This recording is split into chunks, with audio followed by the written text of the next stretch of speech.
Hey everybody, Dr. Osborne here.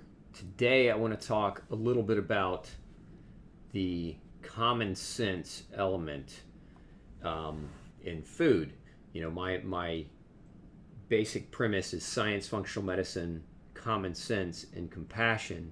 But oftentimes common sense is thrown away because of social paradigms. Social paradigms create the opposite of common sense. So, like what I mean by that is what we see in society as today as normal is to eat processed food, develop heart disease, develop cancer, develop diabetes, and that's the societal norm.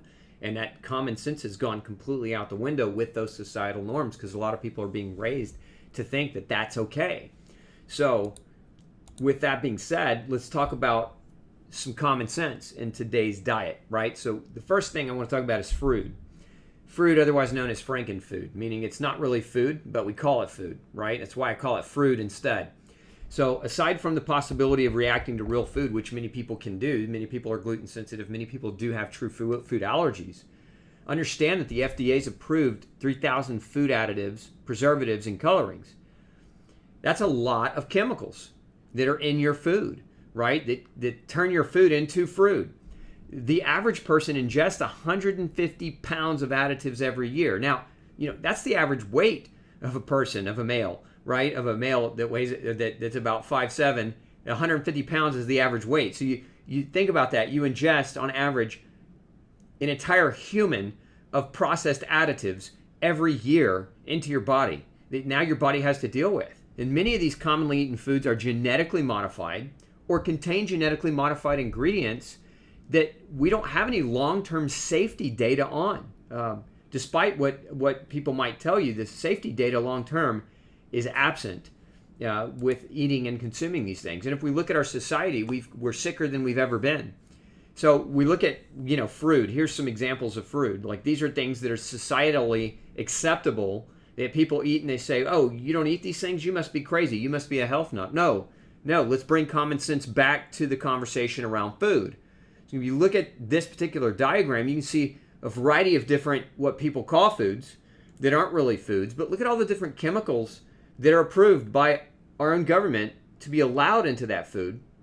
And this is what people eat every day, and this is what they're calling food every day, and you've got to call it for what it is. It's not food. It's not real. And if you allow your children or you allow yourself to consume these things, you're not doing yourself any favors. These foods are not good for you. I shouldn't even call them foods. These fruits are not good for you. Then we have to consider pesticides. Just aside from food additives, look, 3 million tons of pesticides are used each year worldwide. More than 1,600 chemicals are used in the production of these pesticides, and most of them have not been tested for their toxic effects on humans. So again, there's no long-term safety data on whether or not these things create problems. But exposure to pesticide has been linked to, look at this list. Nervous system disorders, immune system suppression, childhood cancers, breast cancer, diabetes, reproductive damage, hormone problems, asthma, ADHD, autism, migraine headaches, developmental delays in kids. Like, these are known linkages to overexposure to pesticide. So why would you not buy organic, or why would you not have your own garden? Why would you not, look to seek out foods that don't contain pesticides? Like, the common sense element of this is, let's at the very least try to do no harm when we're trying to consume the food that we're eating. And if we look at toxins in foods, we got herbicides, you got pesticides, you got steroids, you got hormones, you got antibiotics, and you got what are called excitotoxins.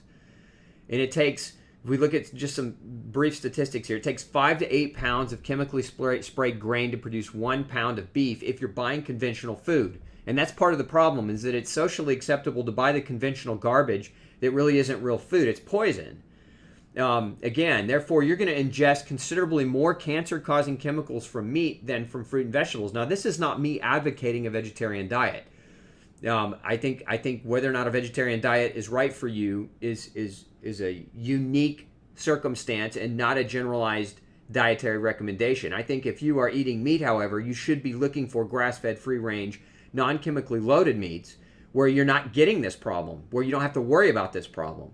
But again, that requires that you spend more on the tender loving care of your body through paying more for food and justifying that cost in your own mind, so that you can again take care of your vessel, take care of the one thing that you have in this world that belongs to you, that if you don't take care of is going to start breaking down on you. And it's not because of old age, it's because of accumulated toxins over time wearing you down.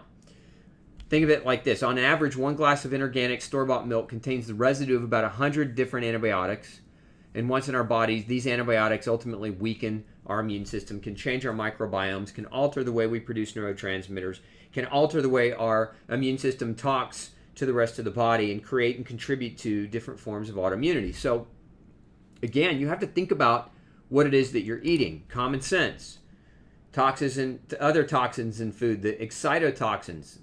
These are kind of, think of these as food preservatives. If you've heard of MSG before, it's what I'm really referring to as one of the main ones.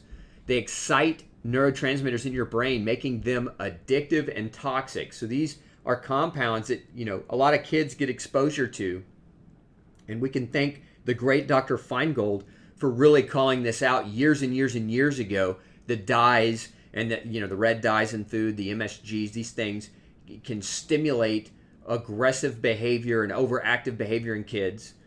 And prolonged ingestion of these excitotoxins produce endocrine disturbances, and this can create and lead to things like obesity and reproductive problems.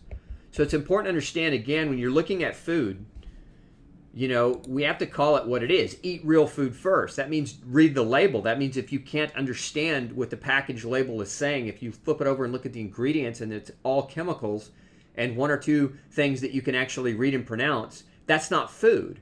So eat real food first, right? That's where that's where we want to bring common sense back to the diet. So come join the movement. Save 100 million lives. That's our goal at drpeterosborne.com and glutenfreesociety.org.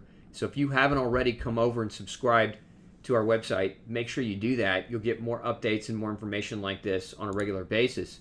And also make sure you're subscribing. Subscribe to our video feed, to our channel. Hit that button below. And make sure that you subscribe, and then once you do subscribe, hit the bell so that you can get notifications when we put out new videos for you. Because knowledge is power, and the more you have, the more you can shake and rattle the convention of the social paradigms that have been created to make you sick, and break free the chains of illness. This is Dr. Osborne wishing you excellent health. Have a great day. We'll see you in the next video.